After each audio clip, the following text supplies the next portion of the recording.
하나님 말씀 여호수아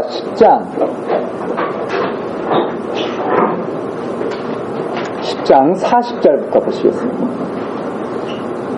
여호수아 10장 40절입니다.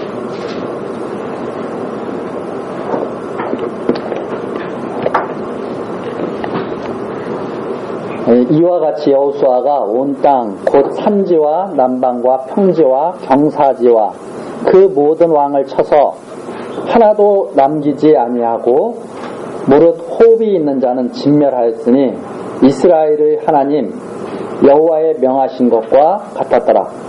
여호수아가 또 가데스 바네아에서 가사까지와 온 고센 땅을 기브온에 이르기까지 치매 이스라엘의 하나님 여호와께서 이스라엘을 위하여 싸우신 고로 여호수아가 이 모든 왕과 그 땅을 단번에 취하니라. 여호수아가 온 이스라엘로 더불어 길갈 진으로 돌아왔더라. 43절까지 말씀입니다. 우리가 지난 시간까지 가나안 땅에 들어가서 여리고성을 정복하고 그 다음에 아이성을 정복하고 기브온 전쟁에서 승리하는 그런 내용을 살펴봤습니다. 이제 나머지 성읍들에 대해서 지금 말씀하시는 내용이 10장 28절부터 11장까지 내용이 나와 있습니다. 이제 여리고성 정복한 내용을 말씀해 주시고 그 다음에 아이성을 또 말씀 따라서 정복하신 말씀을 알려주시고 그 다음에 기브온 전쟁도 하나님의 말씀 따라서 승리한 내용을 밝혀줬습니다. 그리고 나서 나머지 성읍들도 다 마찬가지였다 이제 하는 말입니다.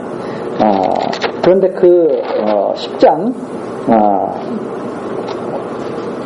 28절 한번 보시면 10장 28절 보시면 그날의 여호수아가 막게다를 취하고 칼날로 그 성읍들과 왕을 쳐서 그 성읍과 그 중에 있는 모든 사람을 진멸하여 한 사람도 남기지 아니하였으니 막게다 왕에게 행한 것이 여리고 왕에게 행한 것과 일반이었더라. 여리고성 정복한 것과 이 막게다를 정복한 것과 똑같은 거였다. 이런 말씀이죠. 그 다음에 또 이제 30절 또 한번 보시면 10장 30절 보시면 여호와께서 또 성읍과 그 왕들을 이스라엘 손에 붙이신지라 칼날로 그 성읍들과 그 중에 모든 사람을 쳐서 멸하여 한 사람도 남기지 아니하였으니 그 왕에게 행한 것이 여리고 왕에게 행한 것과 일반이었더라. 또 이제 나오죠. 그런데 이 30절 내용은 림나로 나아가서 싸운 내용이거든요. 그러니까 막게다에서 싸운 것도 여리고성 싸운 것과 똑같았던 것이고 림나에서 싸운 것도 여리고 성과 똑같은 것이었고 다 똑같은 섬이었다. 하나님의 이런 내용입니다. 그러니까 우리가 여리고성, 아이성, 기브온 이걸 이렇게 자세히 밝혀주신 것은 나머지 성읍들도 이러한 똑같은 섭리 가운데서 정복했다고 하는 것을 이제 말해주기 위한 그러한 뜻이 거기에 담겨 있는 것을 우리들이 볼 수가 있죠. 그리고서 이제 우리가 지금 읽은 40절서부터 43절까지 내용이 그겁니다. 모든 성을 다 그렇게 점령했다. 모든 성을 다 그렇게 점령했는데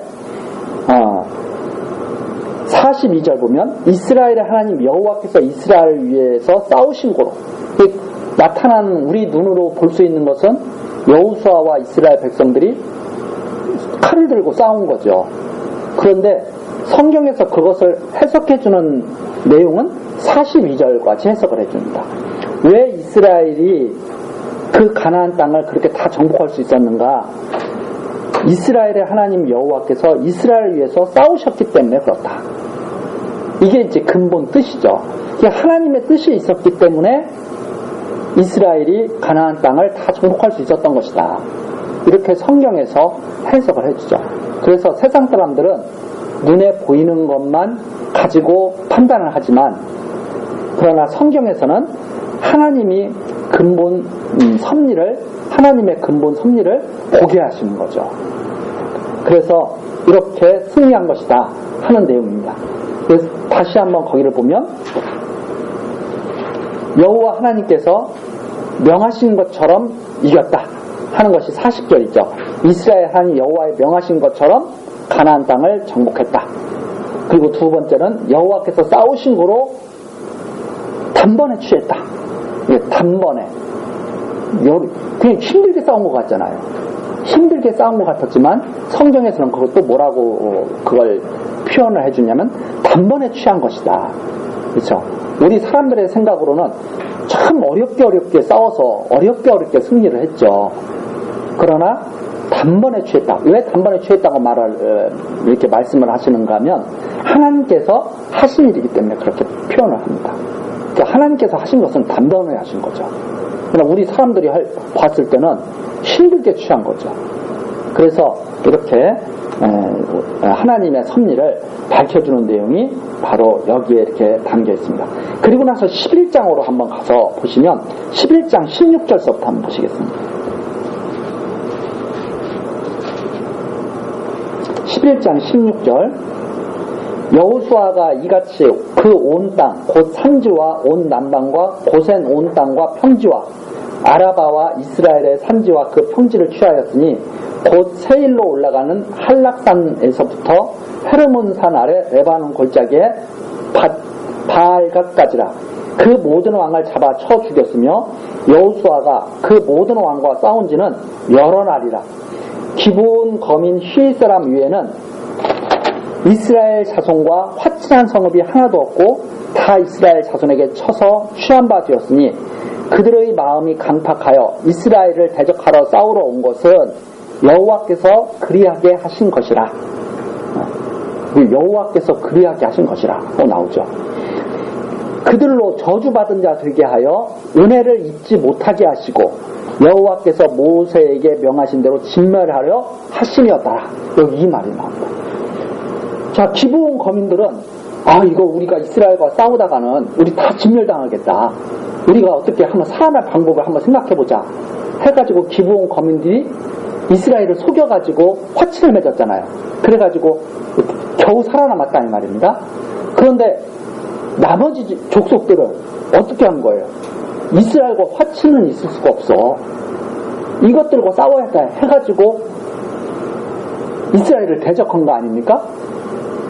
왜 그렇게 됐느냐? 근본 원인이 뭐냐? 여호와께서 그리 하게 하셨기 때문에 그런 것이다. 그러면 우리가 이제 거꾸로 한번 가서 기브온 거민들은 왜 이스라엘과 화친하게 했을까요? 여호와께서 그리 하게 하신 거예요. 그런데 나머지 대적들은 왜 화친하지 않고 싸우려고 했을까요? 여호와께서 그리하게 하신 거예요. 그 이유가 뒤에 나왔습니다. 왜 그렇게 했을까? 그들로 저주받은 자 되게 하여 은혜를 잊지 못하게 하시고 여호와께서 모세에게 명하신 대로 어떻게 하시려고? 진멸하게 하시려고. 진멸당하게 하시려고. 그러니까 하나님의 은혜를 입으면 살아남을 수가 있었고 하나님의 은혜를 입지 않은 자들은 다 진멸당할 것을 이 전쟁을 통해서 보여주신 것이다. 그렇죠? 여호수아가 수년 싸우는 내용이 막 나와 있었잖아요. 근데 왜 그런 내용을 여기다 이렇게 기록을 했을까? 바로 이런 거 알려주시려고 기록하신 거예요. 하나님께 은혜를 입지 못하는 자들은 진멸당하는 거구나. 그런데 왜 이스라엘과 왜 화친하게 했을까? 하나님께서 진멸당하지 않도록 은혜를 베푸신 거구나. 이런 거 알게 하시려고. 그래서 이런 정복 전쟁을 통해서 바로 하나님께서는 이러한 것을 갖다가 우리에게 밝혀주시고 계신 거죠. 이런 가나안 땅 정복이 인간들이 원해서 된 것이 아니라 이스라엘 백성이 원해서 된 것이 아니라 또 이스라엘 백성이 정말 믿음이 좋아서 된 게 아니라 똑똑해서 된 게 아니라 하나님께서 은혜를 베푸셔서 된 것이고 또 기브온 거민들이 이스라엘과 화친한 것은 그들이 영특해서 그런 것이 아니라 하나님께서 진멸당하지 않도록 섭리하신 거구나. 이러한 것을 우리가 알 수가 있는 거죠. 그러니까 이러한 내용들이 쭉 연결되지 않으면 매일 하나님의 이런 섭리를 증거하는 게 아니라 인간들 보고 너희들 지혜롭게 살아야 되는데 너희들은 이렇게 해야 돼. 이런 걸 가르치죠. 그런데 기브온 족속 말고 나머지 족속들은 자기네들이 그렇게 하고 싶어서 진멸당했다는 거예요? 아니잖아요. 하나님께서 싸우러 오게 하셔가지고 그래가지고 진멸시키는 거잖아요. 왜 그런가 하면 저주받은 자 되게 하려고. 저주받은 자 되게 하려고. 그래서 은혜를 입지 못하게 하시려고. 이런 것을 우리들이 딱 보고, 아, 하나님께서 은혜 베풀 자에게 은혜 베푸시고 긍휼 베푸실 자에게 긍휼 베푸신다는 로마서의 말씀을 우리가 벌써부터 이 안에서 정리가 될 수가 있죠. 자, 그러면 한번 그 로마서 가서 한번 찾아보겠습니다. 로마서 19장, 로마서 9장, 로마서 9장입니다.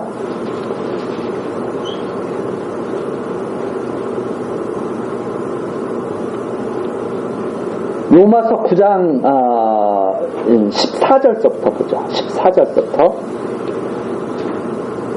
이 바울 사도가 이 로마서를 이렇게 성령 감동으로 기록을 해서 보내잖아요. 그런데 바울 사도가 자기 마음대로 그렇게 기록해서 보낸 게 아닙니다. 성령의 감동으로 하나님이 하시는 일을 갖다가 밝혀주시는 거예요. 그 뭐라고 지금 있느냐면 그런즉 우리가 무슨 말하리요? 그러니까 이제 가나안 땅 전쟁을 한번 생각해 보면 하나님께서 은혜를 베풀지 않으시려고 이스라엘을 막 대적하게 하시는 거예요. 그래서 다 진멸당하게 하시는 거예요. 그러면 우리들이 생각할 때 하나님이 불의하신 거 아닌가? 이렇게 생각을 한다는 말입니다. 사람들이. 그런데 똑같은 말이죠. 위에 이삭으로 말미암아서 야곱과 에서가 태어났는데 그들이 태어나기도 전에 야곱은 사랑하시고 에서는 미워했어요. 하나님 그렇게 불의하신가? 이렇게 생각할 수가 있는 거죠. 그런데 거기에서 이렇게 딱 정리를 해주죠. 하나님께 불의가 있느냐? 그럴 수 없느니라. 모세에게 이르시되 내가 긍휼히 여길 자를 긍휼히 여기고 불쌍히 여길 자를 불쌍히 여기리라. 이렇게 말씀하셨다. 그러면서 16절 그런즉 원하는 자로 말미암음도 아니요 자기가 원해서 되는 일도 아니에요. 나 진멸당하지 말아야 되겠다. 그래서 되는 것도 아니에요. 다른 박질하는 자로 말미암음도 아니에요. 오직 긍휼히 여기시는 하나님으로 말미암습니다. 하나님께서 은혜 베푸시는 자가 살아남는다고 하는 것을 알게 하시기 위해서 그런 것이다. 그래서 17절 성경이 바로에게 이르시되 내가 이 일을 위하여 너를 세웠으니 곧 너로 말미암아. 하나님이 지금 하시는 일이 뭐예요? 하나님의 능력을 보이는 거예요. 내 능력을 보이고. 하나님이 왜 출애굽시켰을까? 하나님의 능력을 보이기 위해서 그러신 거예요. 하나님이 아브라함에게 그러잖아요.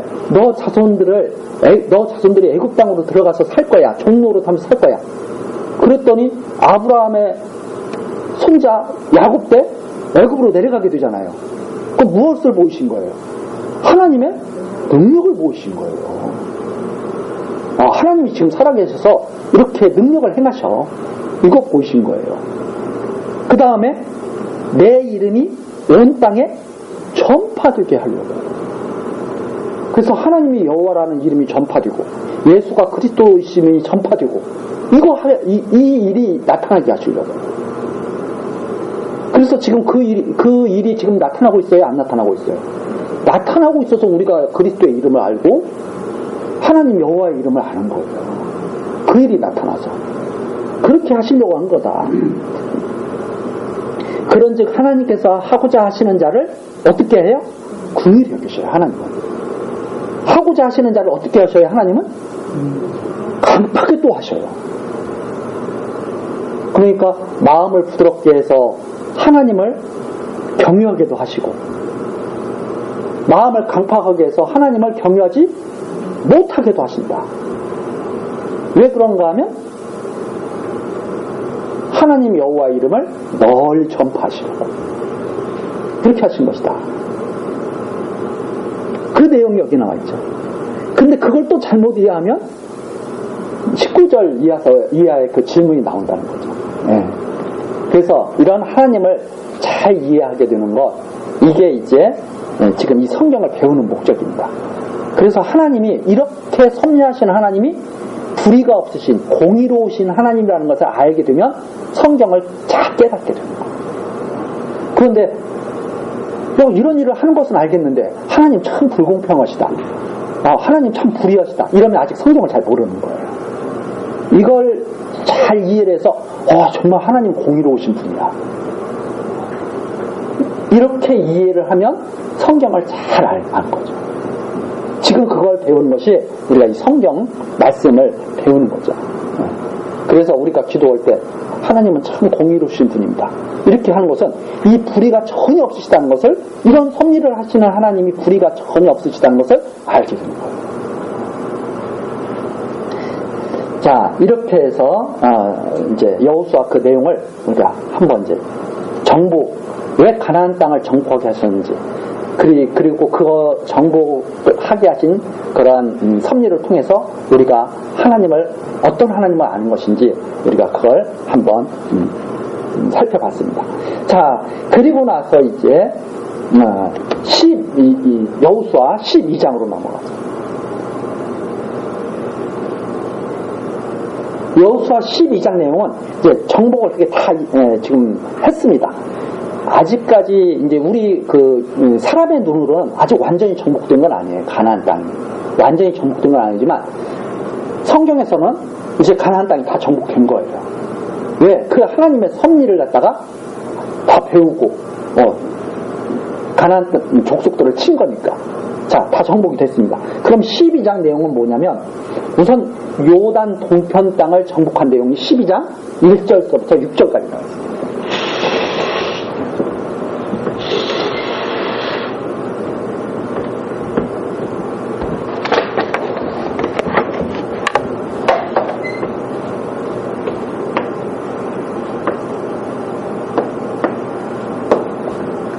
요단 동편. 여기는 이제 가나안.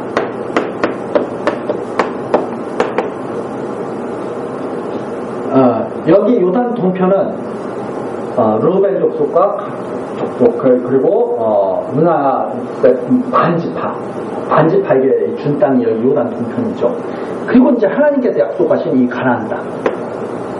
이 가나안 땅을 정복했는데, 요단 동편 땅 정복한 내용이 12장 1절부터 6절까지, 나머지가 이제 가나안 땅 정복한 곳을 밝혀주는 내용이 바로 12장 내용이죠.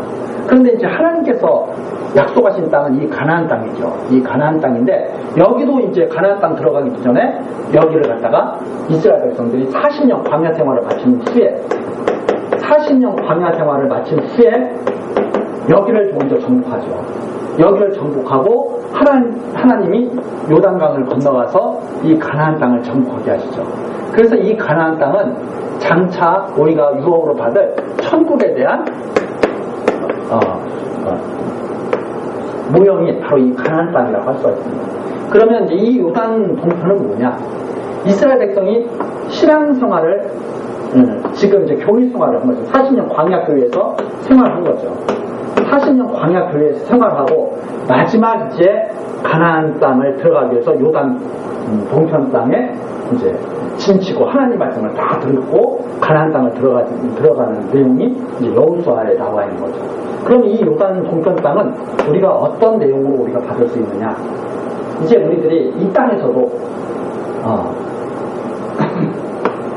가나안 땅에 들어갈 것을 갖다가 여기 요단 동편에서 이스라엘 백성들이 믿고 여기를 들어가잖아요. 그러니까 이 요단 동편 땅 정복은 믿음의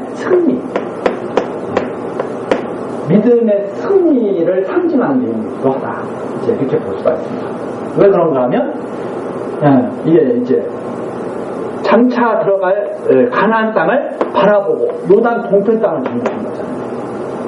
그러니까 이 요단 동편 땅을 통해서 가나안 땅에 들어갈 수 있다고 하는 확신을 갖게 되는 거죠. 승리 확신.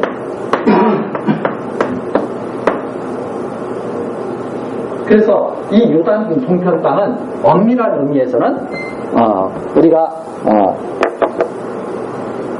천국에 갈 것을 확실히 믿는 그 신앙생활을 의미하는 그런 내용이 이 요단 땅 동편 땅에서는 우리들이 한번 생각해 볼 수가 있습니다. 그러므로 말미암아서 이제 장차 우리가 천국에 가겠구나 하는 것을 우리가 믿게 되는 거죠. 그래서 이 교회 생활을 우리가 다 끝내게 되면 바로 천국에 들어갈 믿음을 확실하게 갖고 이제 천국에 나중에 들어가게 되겠죠. 자, 그런 이제 내용, 의미적으로 우리가 그런 내용으로 한번 생각해 볼 수가 있겠다 하는 내용입니다. 그리고 나서 이제 13장 내용부터는 이제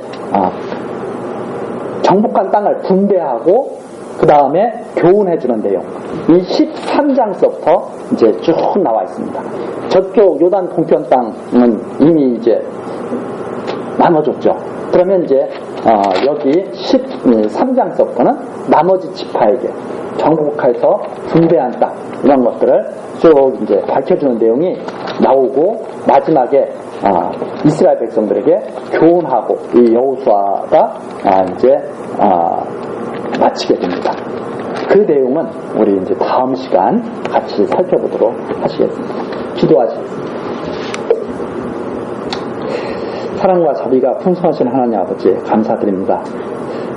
오늘 또 우리들이 가나안 땅을 정복하는 내용을 살펴봤습니다. 그 가나안 땅 정복이 사람들의 능력이나 사람들의 뜻으로 된 것이 아니라 하나님의 능력으로 단번에 취한 것임을 우리들이 확인했습니다.